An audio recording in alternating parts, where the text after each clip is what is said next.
The social structures in the inner cities were sagging under the weight of all of this violence.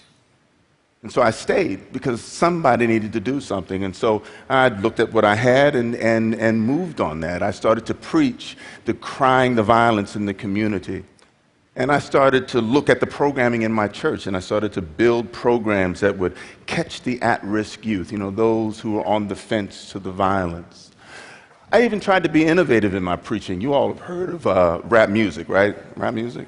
I even tried a rap sermon one time. It didn't work, but at least I tried it, I'll never forget the young person who came to me after that sermon, and he waited till everybody was gone, and he said, "Rev, rap sermon, huh?" And I was like, "Yeah, what do you think?" He said, "Don't do that again, Rev." But I preached and I built these programs, and I thought maybe if my colleagues did the same that it would make a difference. But the violence just careened out of control, and people who were not involved in the violence were getting shot and killed. Somebody going to buy a pack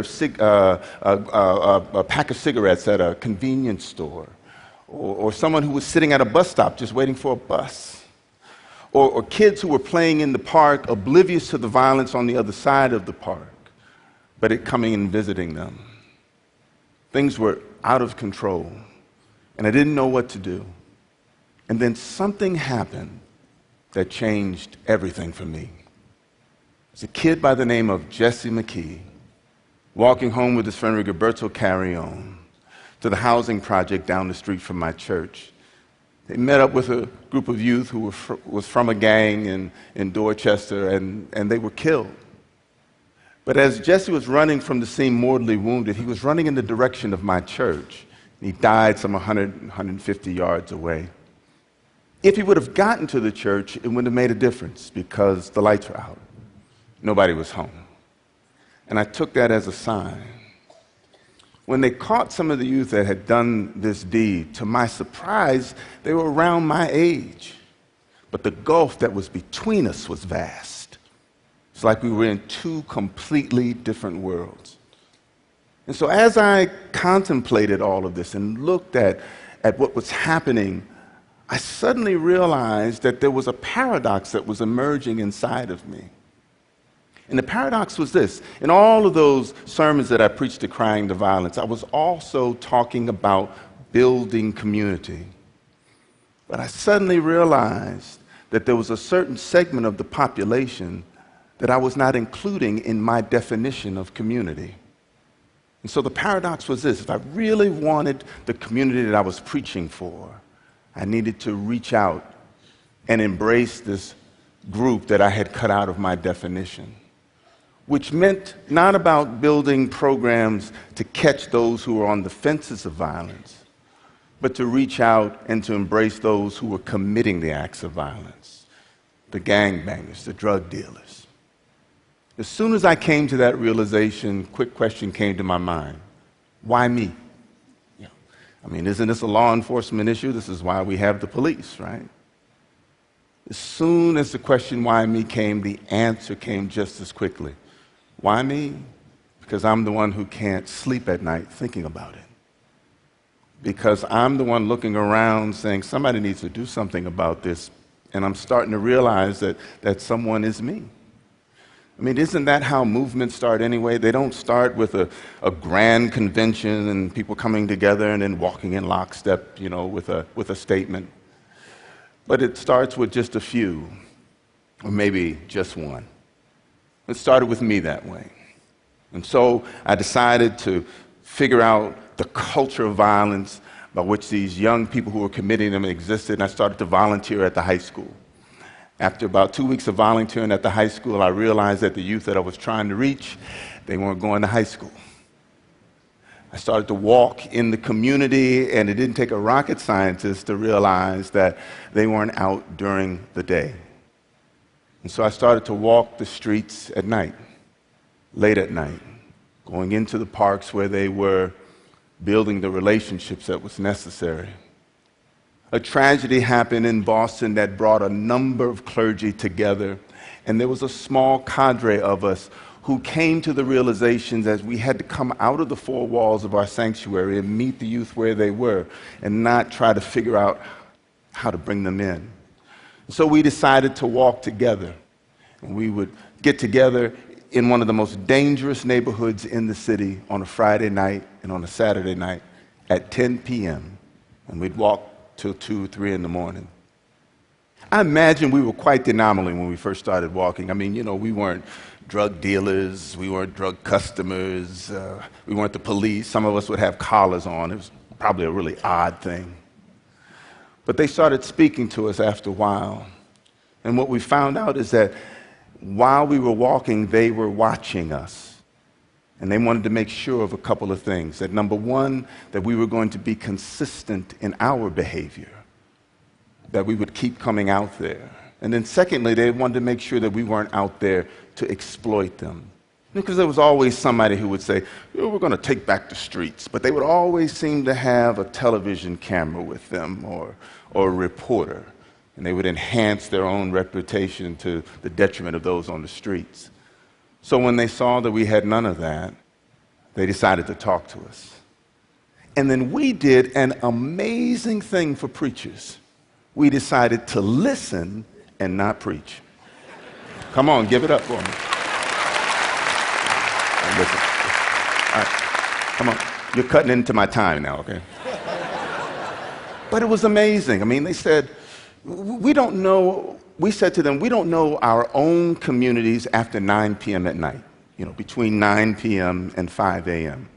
But you do. You are the subject matter experts, if you will, of that period of time. So talk to us, teach us, help us to see what we're not seeing, help us to understand what we're not understanding. And they were all too happy to do that. And we got an idea of what life on the streets was all about. Very different than what you see on the 11 o'clock news. Very different from what is portrayed in popular media and even social media. And as we were talking with them, a number of myths were dispelled about them with us. And one of the biggest myths was that these kids were cold and heartless and uncharacteristically bold in their violence. What we found out was the exact opposite. Most of the young people who are out there on the streets are just trying to make it on the streets. And we also found out that some of the most intelligent and creative and magnificent, wise people that we've ever met were on the street, engaged in a struggle. And I know some of them call it survival, but I call them overcomers. Because when you're in the conditions that they're in, to be able to live every day is an accomplishment of overcoming. And as a result of that, we said to them, how do you see this church? How do you see this institution helping this situation? And we developed a plan in conversation with these youth. We stopped looking at them as the problem to be solved. And we started looking at them as partners, as assets, as co-laborers in the struggle to reduce violence in the community. Imagine developing a plan. You have one minister at one table and a heroin dealer at the other table, coming up with a way in which the church can help the entire community. The Boston Miracle was about bringing people together. We had other partners. We had law enforcement partners. We had police officers. It wasn't the entire force, because there were still some who still had that lock 'em up mentality. But there were other cops who saw the honor in partnering with the community, who saw the responsibility from themselves to be able to work as partners with community leaders and faith leaders in order to reduce violence in the community. Same with probation officers, same with judges, same with folks who were up that law enforcement chain, because they realized, like we did, that we'll never arrest ourselves out of this situation, that there will not be enough prosecutions made, And you cannot fill these jails up enough in order to alleviate the problem. I helped to start an organization 20 years ago, a faith-based organization to deal with this issue. I left it about 4 years ago and started working in cities across the United States, 19 in total. And what I found out was that in those cities, there was always this component of community leaders who put their heads down and their nose to the grindstone, who checked their egos at the door and saw the whole as greater than the sum of its parts, and came together and found ways to work with youth out on the streets. That the solution is not more cops, but the solution is mining the assets that's there in the community to have a strong community component in the collaboration around violence reduction. There is a movement in the United States of young people who I am very proud of, who are dealing with the structural issues that need to change if we're going to be a better society. But there is this political ploy to try to pit police brutality and police misconduct against black-on-black violence. But it's a fiction. It's all connected. When you think about decades of failed housing policies and poor educational structures, when you think about persistent unemployment and underemployment in a community, when you think about poor health care, and then you throw drugs into the mix and duffel bags full of guns, little wonder that you would see this culture of violence emerge. And then the response that comes from the state is more cops and more suppression of hotspots. It's all connected. And one of the wonderful things that we've been able to do is to be able to show the value of partnering together. Community, law enforcement, private sector, the city, in order to reduce violence. You have to value that community component.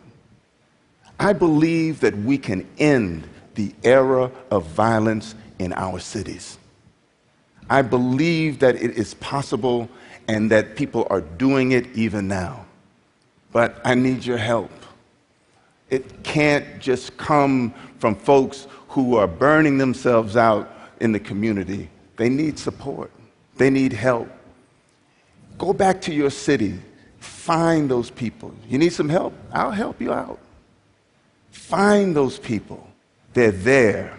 Bring them together with law enforcement and the private sector and the city with the one aim of reducing violence. But make sure that that community component is strong.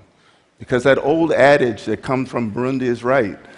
That you do for me, without me, you do to me.